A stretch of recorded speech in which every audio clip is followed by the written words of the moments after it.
Hi, hello, it's troy-nicole, and you look beautiful as always. Hope you're having a fine day, whether it's morning, noon, night, does not matter. Hope you're having a wonderful day. Today, I have another journal ecosystem video. I say another like I've done a billion of them, but I have done two. My actual journal ecosystem, and then I did a how to create a journal ecosystem. And one thing under all of these videos that I always see is someone talking about how having so many journals is very stressful for them and how they can't really figure out how to do a system with so many journals. And I'm here to tell you, you don't need to. You don't need more than one journal if you don't want to, and it can still be a journal ecosystem. So that is why today we'll be talking about how to keep everything in one place. So there's this idea that journal ecosystems or journaling has to be one way, and I think especially with social media and influencer culture, we have this like two extreme sides of the same coin where some people are like journal police and want to police everything that is called journaling, and on the other end there are people who are totally opposite of that. They regulate themselves under let people enjoy things, something that I think is used far too much, especially in spaces it should not be, but that's another story. That being said, neither of those are right or wrong, and in retrospect they're both right and wrong in both ways, because ultimately journaling is one of the most personal hobbies you can have, and at the end of the day your ecosystem is correct because it's yours. There is no wrong way to ecosystem, there's no wrong way to journal. It is how you journal and how you see fit, and regardless of popular or unpopular opinion, your journal ecosystem absolutely can be one journal, two journals, 3 to 4, 5, 6, 7, 8, 9, 10 journals. I've seen videos of people being rude about people who have a bunch of journals in their ecosystem. I've seen the opposite end where people are like, how do you have just one journal? Da, da, da, da. But I am here to tell you that it does not matter if you have 1, 2, 3, 4, 5, 30 journals in your ecosystem. That is up to you if it feels right for you. And a little housekeeping real quick. I do know that in my journal video about how to create an ecosystem, I do mention that typically, for the most part, journal ecosystems are 2 or more journals, which I still stand by that. I think the vast majority of people do tend to have a journal ecosystem that is 2 or more. But that does not mean yours is still not an ecosystem with it being one singular journal. So with that being said, let's get into it. Oh, and I'm not fighting anybody in the comments. I'll just delete it. So enjoy talking to yourself. You may be thinking, Troy, you have like 8,000 journals. How can you say that, oh, one journal is fine?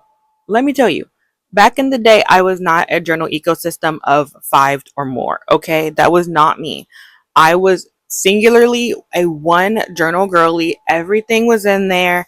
I might have had like maybe a diary on the side, but honestly, I would just put everything in one place. So if I wanted to, junk journal, scrapbook, daily journal, creative journal, whatever the case may be, it was all in like one singular journal.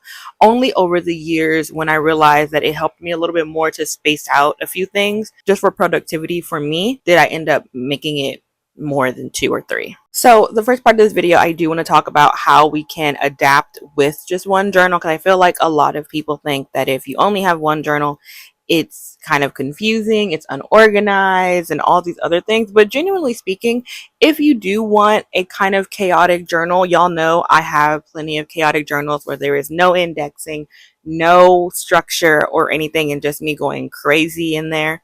You can do that. Or if you do want it to be a little bit more color coded and indexed and stuff, you can absolutely do that. You can break up your journals into sections. So let's say you have a journal that is binded. Let me pick up a journal so y'all can show y'all. So let's say you have a binded journal like this 𝚗𝚘𝚎 B6, okay? You can break up a journal into more than one section. So let's say you open this section and you decide that this whole section is a commonplace section. You can even write on that first page or put a divider in here that says this is where your commonplacing starts. And then maybe this much of it can be your diary and this much of it can be your creative space or your media journal. Or you can get a binder, and this is why you know I have a consumer problem. You can get a binder, which makes it a little bit easier to do the whole dividing thing and get dividers to kind of divide up everything you want to do. So maybe this one section can be your diary, and then the next one can be your studies and stuff like that. Or you can do it the old school route, which is have a key to kind of color code and index that way. So this is the insert to a 𝚗𝚌𝚘𝚎. I took these out to put them into a different journal, but you can easily index like this, or you can index with colors and dot stickers and stuff like that. That way you don't have to worry about, oh, I only took out this much space for my daily journaling and now there's not enough room, or you don't have to worry about kind of structuring if you don't want to do that. Plenty of people use the system of you make a spread, and if that spread is a daily entry, you put a red dot sticker on it or a page flap. For me in my commonplace, the page flap is a color that corresponds with my index. Now, I do have dot stickers, but I like to be able to just open up a page and that be it. I don't want to have to like flip through like this to find what I'm looking for and then look at every individual dot.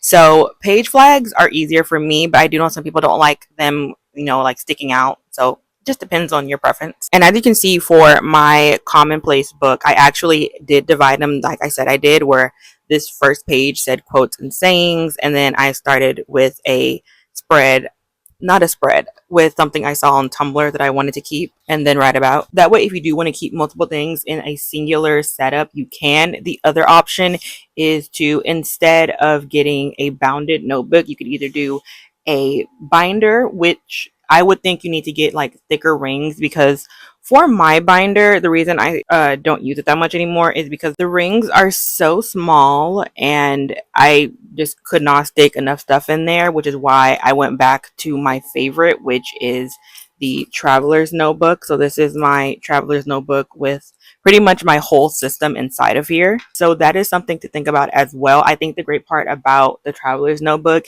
is that if you want a bounded notebook, you can still have the bounded notebook and you can have multiple in there. That way you don't have to really worry about sectioning and all the other stuff, because each one of the inserts are for something in particular. And with that means you can also kind of tailor what you want each insert to be about, even if you have like 8 different inserts in there. So now we're going to talk about the pros to having a singular journal ecosystem.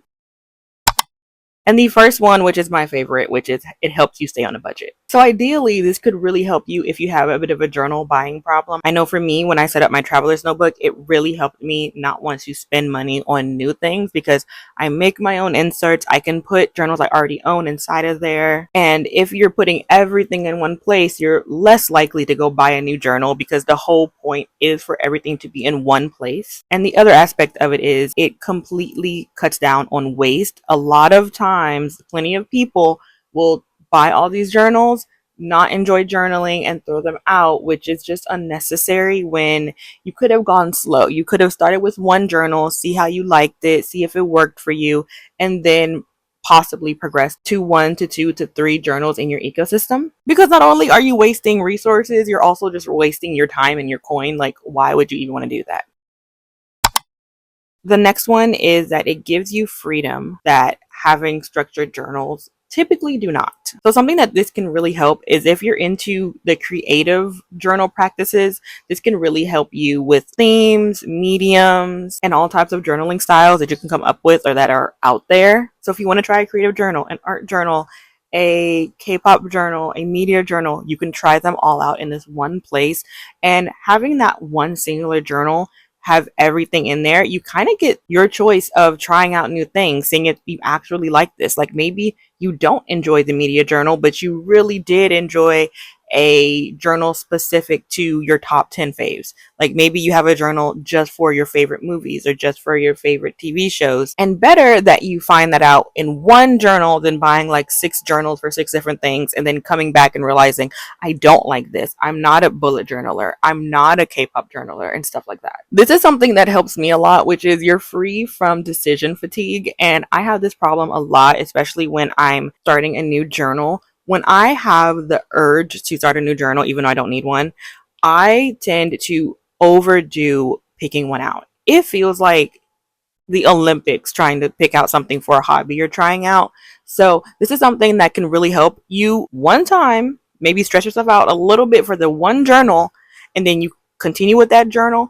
And then if you go through that journal and when you finish that journal you realize I want to try something new, you can, but you don't have to worry or feel bad about starting a journal, not finishing it, and jumping and jumping and jumping and jumping.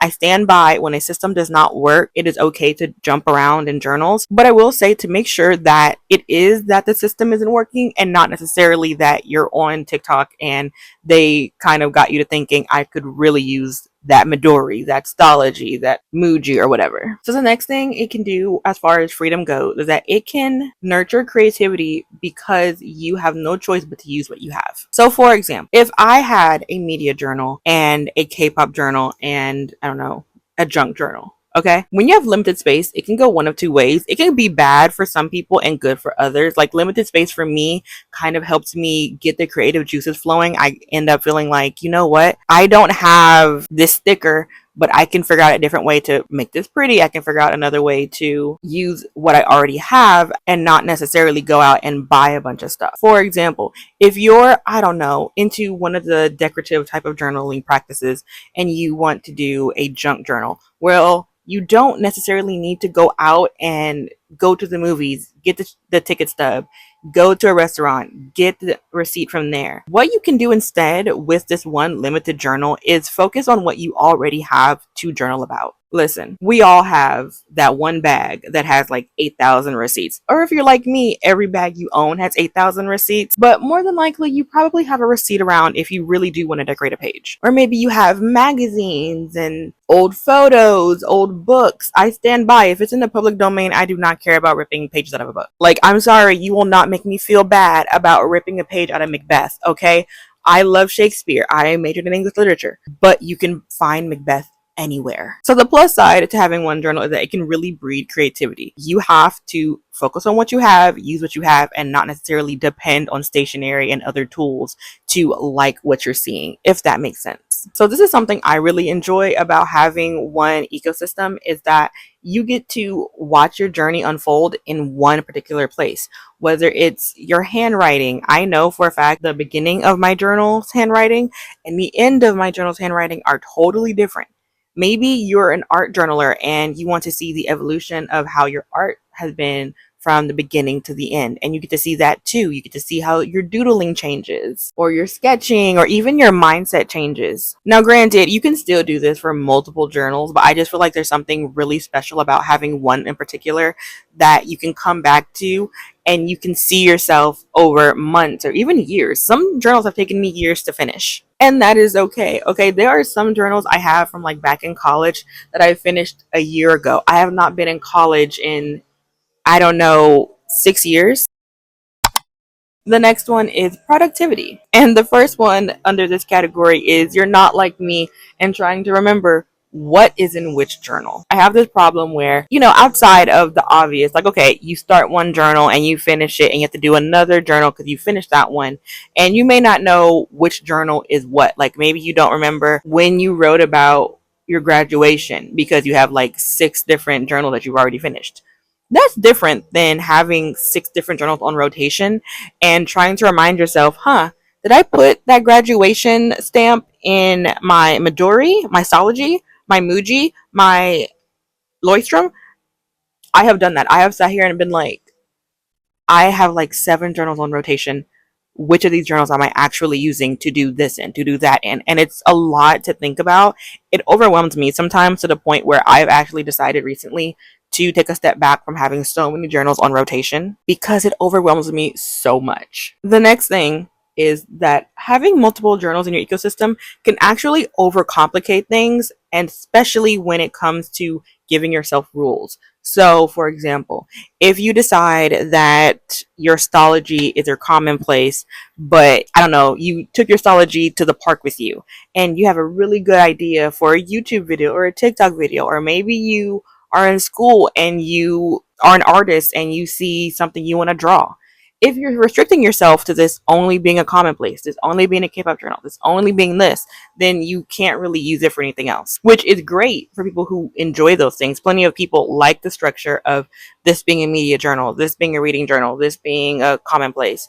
And for other people, they like to open up that journal, put it down, and whatever comes to mind at that point, at that time, they can do. So if you're in the mood to media journal, you can do the media journal. If you're in the mood to K-pop journal, you can K-pop journal, and so on and so forth. So the other thing is, I feel like, especially with commonplacing, for me, I look at commonplacing as just a bit of everything, okay? Like, you have that journal to commonplace, and it is everything you could think of. It is your notes, it's your ideas, things you hear, things you draw, things you see, things you like, your field of study, and all those type of things, which is why I love commonplacing. I think commonplacing is one of my favorite types of journaling, because it is this way to just kind of put everything you love into one place without having to section it out again. Because I know someone's going to comment this. It is okay to do that. It is okay to have 7 different journals in your ecosystem. It's okay to have structure in those things. But that's not what we're talking about today. Now, this next one is just, I don't know, it's for me, it's easier to carry around, okay? Me having my one ecosystem for my traveler's notebook to just put in my bag and move on, way easier to carry than having 12 different journals. Can you imagine if you wanted to go out and have a good like journaling day or something like that, and you get to the coffee shop, but you have a commonplace, a media journal, a reading journal, a planner, a, I don't know, what other kind of journals are there? Junk journal, creative journal. You have all these journals, and because they're all separated into these systems, you can't take them all. Like, are you going to take 12 journals with you? Probably not. You have to pick and choose what you're going to bring, which has happened to me because I go on these coffee dates with one of my really close friends, and I have to choose which journal to take with me. And you know what journal I almost always take with me? Let me show you. It's this one. This is my Midori A5, and I take this one because I have no rhyme or reason to what is in here. There are so many different things in this journal. Sometimes I talk about my most recent on repeats for Spotify. Sometimes I talk about weekly wins and movies that I recently watched. Sometimes I talk about, what is this? I don't know. I can't read my own handwriting. It looks like I'm talking about tea, like the tea I was drinking. Sometimes I talk about Tumblr, which I think is what this page is about because I got this picture from Tumblr and all my old Tumblr days back when I was like coding up whole Tumblr layouts and stuff.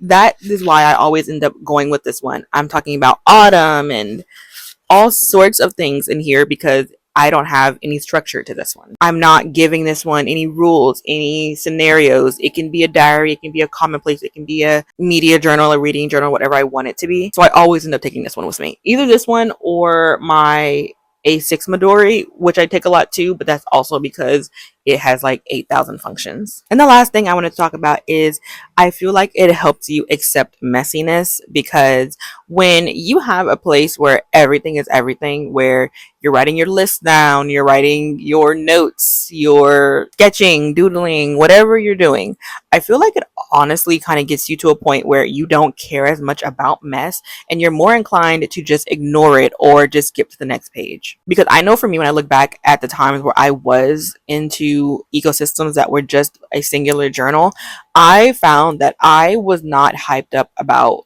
scratching things out, ripping a page, page warping, stuff like that. There's so much, I don't know, this sounds so fake poetic, but it's something really romantic and just like beautiful about having a chaotic journal to me. Like, everything's in one place. I think I said this before, but it reminds me similar to a reckless journal where you open it up and it gives you this thing to do, like use a Sharpie here, rip this page, paint on this page, scribble on this page. It's something like that to me. Like, there's no rhyme or reason for it, and you're not necessarily putting yourself in a box to where you have to do certain things for certain places. I also really enjoy like putting sticky notes in it, like maybe you have a page and then you forgot something, so you take a sticky note and you put a sticky note down and you write more on it. I don't know.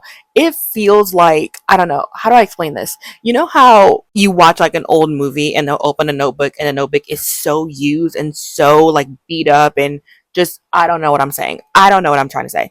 But it's just like, it looks lived in, is what I'm trying to say. I just think that there's so many reasons to have one journal ecosystem. And I really made this video in particular for the people who feel as though they have to do it a certain way.